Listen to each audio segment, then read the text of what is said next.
हाँ जी guys, welcome back to my channel. तो लास्ट हमने एचटीएमएल के अंदर बेसिक टैग से स्टार्ट किया था, जैसे हेडिंग्स थे, पैराग्राफ, बोल्ड, इटैलिक, अंडरलाइन, ये सब टैग से स्टार्ट किया था हमने। आज हम स्टार्ट करेंगे इसके अंदर लिस्टिंग के साथ, ऑर्डर्ड, अनऑर्डर्ड या डिस्क्रिप्टिव लिस्ट। तो इन केसेस पे क्या है, सबसे पहले तो एक वही बेसिक हमारा फॉर्मूला गई, एक पहले पेज डिफाइन कर लेते हैं हम। तो जैसे मैंने यहाँ पे एक नया पेज डिफाइन कर लेते हैं, 2.1 HTML। फिर उसी के अंदर एक बेसिक स्ट्रक्चर से फॉलो किया हमने, स्ट्रक्चर वहाँ डिफाइन कर दिया है ऑलरेडी। उस स्ट्रक्चर के अंदर बॉडी पे स्टार्ट करते हैं हम लोग। अब सबसे पहले मैं यहाँ पे स्टार्ट करूँगा अनऑर्डर्ड लिस्ट से, यूएल। तो यूएल के केस में क्या आएगा मेरे पास, यूएल इस तरह से स्पेसिफाई की जाती है। तो इसमें पेरेंट्स एंड चाइल्ड टैग्स की तरह काम किया जाता है। तो अनऑर्डर्ड लिस्ट के अंदर बनेंगे लिस्ट आइटम्स। ये मोस्टली हमारे जो वेबसाइट्स के मेन्यूज होते हैं उनके लिए डिफाइन किया जाता है। तो जैसे एग्जांपल के तौर पे होम, फिर उसके बाद आते हैं हमारे पास about cases, contact, gallery, services and so on, जितने बनेंगे, लॉगिन, रजिस्टर, जितने मेन्यू आइटम्स आप वहाँ डिफाइन करना चाहते हो, तो वो सारे के सारे यहाँ पे डिफाइन हो जाएंगे। फिर इन्हीं केसेस पे अगर इसका आउटपुट चेक करते हैं हम लोग नॉर्मली, तो यहाँ पे आपको ये कुछ इस तरह से मिलेगा, बुलेट्स की फॉर्मेट में। बहुत बेसिक सा केस है ये वाला। सेम केस ऐसा ही इसके अंदर आता है, अगर सेम केस में पूरा को पूरा कोड एज इट इज ही कॉपी करूं, अनऑर्डर्ड की जगह पे ordered list, just a small differentiation, UL unordered list, OL ordered list.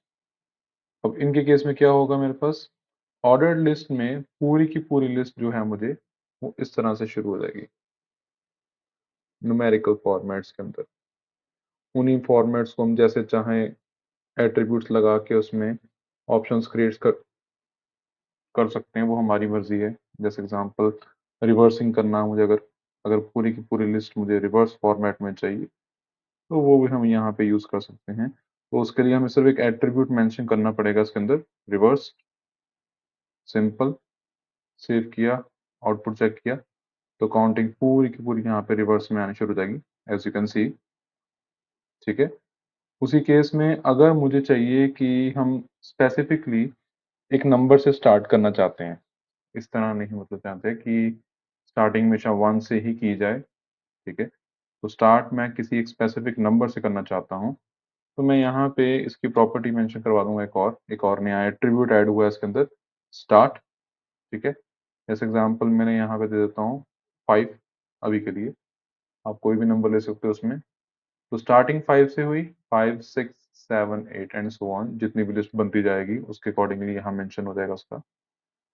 Same case अगर चाहो तो इनके एट्रीब्यूट्स को भी इस तरह से, जो काउंटिंग्स आ रही हैं उनको भी चेंज किया जा सकता है। अगर मैं एक और एग्जांपल देता हूँ यहाँ पे, जैसे मैंने फिर से एक और लिस्ट मैंने दोबारा कॉपी कर ली अपनी वाली, उसी के अंदर ही मैंने मेंशन करवाया उसका टाइप। टाइप के अंदर जैसे मैंने स्पेसिफिकेशन दे दिया आई, ठीक है, आई दे सकते हो या कुछ भी दे सकते हो, that's up to you. Save किया, रिफ्रेश किया, you can see Roman numbers आने शुरू हो गए मेरे पास, 1, 2, 3, 4 एंड सो ऑन। इस तरह से काम करता रहेगा। वही केस में एक आती है हमारे पास, जो है इसकी डिस्क्रिप्शन लिस्ट जिसे हम कहते होते हैं, उसमें थोड़ा सा फॉर्मेट डिफरेंट रहता है as comparison to a normal list. अब नॉर्मल लिस्ट में क्या था हमारे पास कि एक पेरेंट है, एक चाइल्ड है, फर्दर आगे इस तरह से काम कर रहा था। पर इसमें क्या होता है कि डिस्क्रिप्टिव जो डिस्क्रिप्शन लिस्ट है हमारी, उसमें दो चाइल्ड आते हैं हमारे पास। तो अगर स्टार्ट करें इसकी पहले हम, तो पहले आएगा डीएल, डिस्क्रिप्शन लिस्ट, फिर उसके ऊपर आ जाएगा हमारे पास जो आएगा डीटी, टाइटल स्पेसिफिकेशन के लिए उसका, और सेम केस उसका डीडी, दैट इज डिस्क्रिप्शन। ठीक है, वो डिस्क्रिप्शन के लिए मेंशन करवाया जाएगा। जस्ट लाइक एग्जांपल मैं अगर लेता हूँ यहाँ पे कि होम ले लिया, उसी की ही एक सब मेन्यू क्रिएट कर दी मैंने उसके लिए, होम 1। ऐसे ही मैंने इसके रेप्लिकास बनाए। सेकंड केस में मैंने अबाउट लिया, उसका नाम फिर say about one and so on. जितनी लिस्ट बनानी है आप उसको वहां पे डिफाइन कर सकते हो, तो वो इस तरह से मेंशन होगी। इसमें कोई आपको आइकन्स वगैरह या कोई नंबरिंग कुछ नहीं मिल रही। ये डायरेक्टली हम लोग अपने आप लिस्ट के अंदर जिस तरह से स्पेसिफाई करना चाहते हैं यहाँ पे स्पेसिफाई करवा सकते हैं। ये हमारा एक बेसिक सा केस है लिस्टिंग को लेके, जिसमें हमारे पास सिंपल लिस्ट, अनऑर्डर्ड लिस्ट जिसमें कहते होते हैं, ऑर्डर्ड लिस्ट, फिर रिवर्स्ड, फिर स्टार्ट एट्रीब्यूट, फिर उसके बाद टाइप एट्रीब्यूट, फिर उसके बाद डिस्क्रिप्शन लिस्ट। इस तरह से मेंशन करवाई जा सकती है। ये होगा लिस्टिंग का केस हमारे पास। ऐसे ही केस आता है मेरे पास फिर अगला टेबल्स के लिए। जब टेबल्स डिफाइन किए जाते हैं, टेबल मोस्टली हमारे एडमिन पैनल्स में डिफाइन किए जाते हैं जब हम लोगों को डाटा रिप्रेजेंटेशन की जरूरत होती है। मल्टीपल डाटा जिसे हम कह सकते हैं कि हम लोगों को किसी तरह का फॉर्मेट तैयार करना है जिसमें हमें या तो कह लो कि जैसे प्रोडक्ट्स की डिस्क्रिप्शंस दिखानी है या प्रोडक्ट्स की डिटेल्स दिखानी है या उनके प्रॉफिट लॉस होते हैं या फिर हमारे ऑर्डर लिस्ट्स हो गई, यूजर्स लिस्ट हो गई, किसी भी तरह का डाटा जो मल्टीपल फॉर्मेट्स में आ रहा है, ठीक है, वो मोस्टली टेबल्स में ही डिफाइन किया जाता है। तो इस केस में स्टार्ट हुआ मेरे पास पहले टेबल के साथ। टेबल के अंदर मेरे पास स्पेसिफिकेशन आएगी पहले, टी हेड, टेबल का heading, then we have T body, then we have T footer, head body and foot. इस तरह से स्पेसिफिकेशन हुई इसकी पहले। पहले हेड से स्टार्ट करते हैं, then we have the row, table row, there we specify a small heading जो हमें वहां पे उस टेबल के लिए स्पेसिफाई करवाना चाहता हूँ। हेडिंग एक जैसे मैंने नेम स्पेसिफाई किया इसके अंदर, just like a name of the product. ऐसे ही मैं मल्टीपल हेडिंग्स प्रोवाइड कर दूंगा, ये बेसिकली कॉलम्स की तरह डिफाइन किए जाएंगे इसके अंदर। तो जैसे मैंने यहाँ पे लिया टेबल के लिए अपना नेम के बाद ले लिया इसका ब्रांड, उसी के बाद उसका price, then we have the quantity. इस तरह से स्पेसिफिकेशन कर लिया हमने। सेम केस उसी का ही मैंने वहां पे दोबारा से स्पेसिफिकेशन एक और देनी है, पर इस बार बॉडी के अंदर देते हैं। बॉडी में स्पेसिफाई किया मैंने इसके अंदर एक रो, फिर से उसके अंदर आएगा data. This time we don't require headings, we require the data.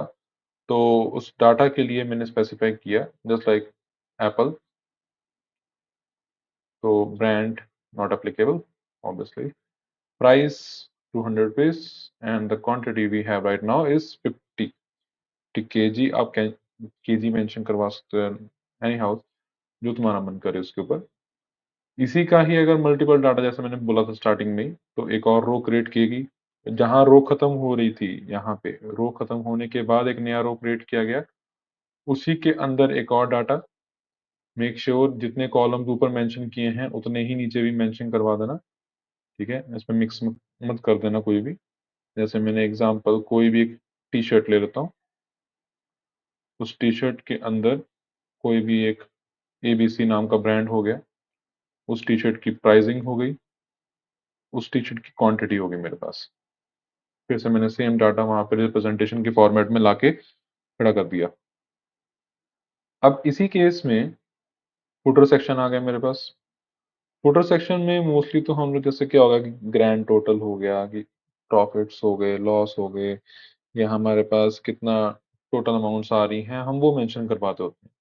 तो जैसे मैंने यहाँ पे भी एक रो क्रिएट करी, उसके अंदर मैं चाहूँ तो हेडिंग वाला टी एच यूज कर सकता हूँ अगर मुझे बोल्ड दिखाना है। नॉर्मली क्या होता है जो हम लोग टी एच यूज कर रहे हैं वो सारा का सारा कंटेंट बोल्ड आएगा, और जो टी डी यूज करेंगे वो नॉर्मल टेक्स्ट की फॉर्मेट में आता होता है। तो अगर मैं बोल्ड करवाना चाहता हूँ, जैसे मैं एग्जांपल देता हूँ छोटी सी, टी एच के लेते हैं दोबारा से, तो मैंने यहाँ मेंशन करवा दिया टोटल, ठीक है, जस्ट लाइक टोटल प्राइस, और we can go for the quantity also, ठीक है।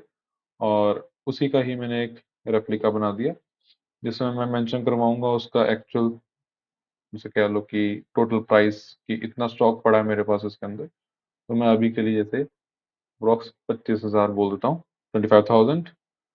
यहाँ पे हमने सेव किया, इसको सेव करके एक बार आउटपुट चेक कर लेते हैं इसकी। तो ये कुछ इस तरह से आ रहा है, नेम, ब्रांड, प्राइस, क्वांटिटी। उसके अंदर आ गया मेरे पास एप्पल नॉट एप्लीकेबल 200 रुपीज, और ये 50 केजी का आ गया। फिर उसके अंदर आ गया टी शर्ट का सेम केस। फिर उसके बाद ABC ब्रांड हो गया, और ये प्राइसिंग और ये क्वांटिटी। और लास्ट में हमारा फोटो सेक्शन, इसमें क्या है, टोटल आया 25,000। इसी केस को मेंशनिंग के लिए हम हल्का सा एक एट्रीब्यूट मेंशन करते हैं, जिससे मुझे थोड़ी स्पेसिफिकेशन क्लियर होनी शुरू हो जाएगी कौन सा कॉलम कहाँ खत्म हो रहा है। तो मैंने एक 1 पिक्सल का, बेसिक 1 पिक्सल का बॉर्डर स्पेसिफाई किया। आउटपुट चेक किया तो कुछ इस तरह से आ रहे थे। उसी में चाहो तो हाइट या विड्थ मेंशन भी करवा सकते हो, तो मैं अभी के लिए विड्थ मेंशन करवाता हूँ, ताकि थोड़ा सा डाटा रिप्रेजेंटेटिव दिखना शुरू हो जाए मुझे टेबल की फॉर्मेट के अंदर भी। टेबल को जिस तरह चाहें उस तरह से डिजाइन कर सकते हैं, डिपेंडिंग वो हमारे CSS के ऊपर आएगा। जब CSS करेंगे तो उसके लिए भी मैं तुम लोगों को सारा इसमें CSS में दिखाऊंगा कि कैसे कैसे वर्किंग होती है, क्या प्रॉपर्टीज यूज कर सकते हैं हम लोग, क्या नहीं कर सकते इसके ऊपर। ठीक है। अब आया मेरे पास एक चैलेंजिंग टास्क कि यहाँ पे 2 सेक्शन मेरे खाली हैं अभी भी। अब इन केसेस में क्या है, एक ऑप्शन अवेलेबल होती है हमारे पास, col span and row span. Col span means columns को मर्ज करने के लिए यूज होती है वो। ठीक है। रो स्पैन जो होता है वो रोज को मर्ज करने के लिए यूज होती है। उसकी एक छोटी सी एग्जांपल भी लेते हैं हम लोग। ठीक है। तो उसके लिए मैं एक छोटा सा टास्क डिजाइन करता हूँ। वो टास्क जितना पार्ट होगा हमारा, उतने पोर्शन को देखते हुए फिर हम लोग एक और बना के देखेंगे इसके ऊपर डिजाइन, और उसी को ही यहाँ पे रिप्रेजेंट करने की कोशिश करेंगे कि ये 25,000 को हम यहाँ मेंशन करवा दें, और टोटल जो है हमारे 3 कॉलम्स कवर अप कर ले किसी तरह से। तो जैसे एग्जांपल ले रहा हूँ छोटा सा और, मैंने एक टेबल लिया। टेबल के अंदर मैंने स्पेसिफिकेशन दिया। ठीक है। उसके अंदर मैंने एक रो ले ली। इस बार मैं हेडिंग बॉडी और फुट नहीं ले रहा हूँ, डायरेक्टली एक रो से काम चला रहा हूँ। तो मैंने यहाँ पे एक रो ले लिया। उसके अंदर मैंने एक TD मेंशन करवाया। TD में एक सिंपल सा नंबर दे रहा हूँ, नंबरिंग से काम चला देंगे अभी। ठीक है। तो मैंने 1 और 2 दो मेंशन किए नंबर यहाँ पे मैंने। सेकेंड रो में एक और मैंने वहाँ पे कॉल किया, जिसके अंदर मैंने TD फिर से मेंशन करवाया। उसके अंदर मैंने थर्ड कॉलम ले लिया, और फोर्थ एक और TD स्पेसिफाई कर दिया। एंड लास्ट केस में मुझे फिर से एक और रो चाहिए थी, तो मैंने रो कॉल करके उसके अंदर ही एक TD 5 मेंशन करवा दिया। अब इसी केस को एक बॉर्डरिंग भी दे देता हूँ, ताकि जो मैं डिज़ाइन बनाना चाहता हूँ वो तुम लोग अच्छे से देख सको उसके ऊपर कि कैसा स्पेसिफाई होगा। चाहो तो मैं इसको थोड़ा जूम कर लेते हैं। यू कैन सी, ये कुछ अभी के लिए ऐसा डिज़ाइन बना है मेरे पास। ठीक है। तो जो मैं डिज़ाइन सोच रहा हूँ अभी के लिए, अब वो सोचते हैं इस पे वो कैसे वर्क करेगा इसके लिए। मुझे बेसिकली चाहिए था कि जो 1 है हमारा, वो 2 कॉलम्स की स्पेस कवर अप कर ले। तो उसके लिए कॉल स्पैन यूज किया जा रहा है। अब कॉल स्पैन जो है वो TR में या टेबल में यूज नहीं होता, वो TD सेक्शंस के अंदर यूज होता है, TD या TH जो भी हम यूज कर रहे हैं उसके अकॉर्डिंगली। तो जैसे मैंने यहाँ पे अभी के लिए बोला इसको कि two two means 2 column cover करेगा वो, एक खुद का स्पेस और एक उसके साथ वाला जो स्पेस कवर हो रहा था, वो दोनों कवर अप हो जाएंगे इसके अंदर ही। फिर सेकंड केस में आया मेरे पास कॉलम नंबर 2, जिसमें मैंने इसको मेंशन करवाया रो स्पैन। अब कॉलम स्पैन में तो क्या हो रहा था कि मुझे कॉलम्स मर्ज हो रहे थे, रो स्पैन में क्या होगा, 2 रोज मर्ज हो जाएंगी इसमें। तो मुझे 2 रोज की मर्जिंग चाहिए थी यहाँ पे। तो ये देखो, 2 ने मेरा 2 रो की स्पेस कवर अप कर ली इसके अंदर। सेम केस मैं इसको 3 को भी देता हूँ। 3 को मैं फिर से रो स्पैन स्पेसिफाई करूंगा। अब देखो 5 यहाँ मेंशन हो रहा है नीचे। जैसे ही मैं 3 को रो स्पैन मेंशन करवाऊंगा तो वो अपनी हाइट कवर अप कर लेगा उतनी, और 5 को वो नेक्स्ट कॉलम में शिफ्ट कर देगा, मतलब 4 के नीचे ऑटोमेटिकली। करके देखते हैं इसके ऊपर। तो जब मैंने मेंशनिंग करवाई यहाँ पे रोज पेन 2 की, तो ये देखो जैसे मैंने इसको 2 रोज पेन स्पेसिफाई किए, ऑटोमेटिकली 5 ने शिफ्ट कर लिया अपने आप को 4 के अंदर। और लास्ट केस में मुझे जो चाहिए था वो ये होगा कि 5 को मैं फिर से कवर अप करवा दूं 2 कॉलम्स की स्पेस। तो यहाँ पे 2 कॉल्स मैंने मैं फिर से मेंशन करवाया, और यहाँ पे आउटपुट चेक किया तो कुछ इस तरह से डिजाइन बन के आ गया। अब इससे ये स्पेसिफिकेशन सारी हो जाएगी कि अगर मुझे एक BR लगा देता हूँ ताकि स्पेसिंग आ जाए थोड़ी थोड़ी सी, कि अगर मुझे टोटल को 3 कॉलम्स में कवर अप करवाना है, क्योंकि मुझे पता है कि मेरे पास ब्रांड और प्राइस वाला सेक्शन खाली पड़ा, फालतू पड़ा रहेगा, वो वेस्ट ही है हमारे लिए एक तरह से। तो बेटर ऑप्शन ये है कि हम लोग यहाँ पे एक कॉल स्पेंड मेंशन करवाएं। अगर 2 करवाऊंगा तो 2 कॉलम कवर करेगा, 3 करवाऊंगा 3 कॉलम्स कवर कर लेगा। तो इस तरह से उस टेबल को भी यहाँ पे डिफाइन किया जा सकता है। इसके बहुत सारे डिजाइन मिल जाएंगे तुम लोगों को, ठीक है, जिसमें हम लोग इसको डिफरेंशिएट कर सकते हैं और मल्टीपल वे से उसको डिस्प्ले भी करवा सकते हैं इसके अंदर, ठीक है। तो इस तरह से हमारा टेबल्स एंड लिस्टिंग का पूरा वर्किंग काम करता है इसमें, ठीक है। आई होप तुम लोगों को समझ आ गया हो सारा, ठीक है।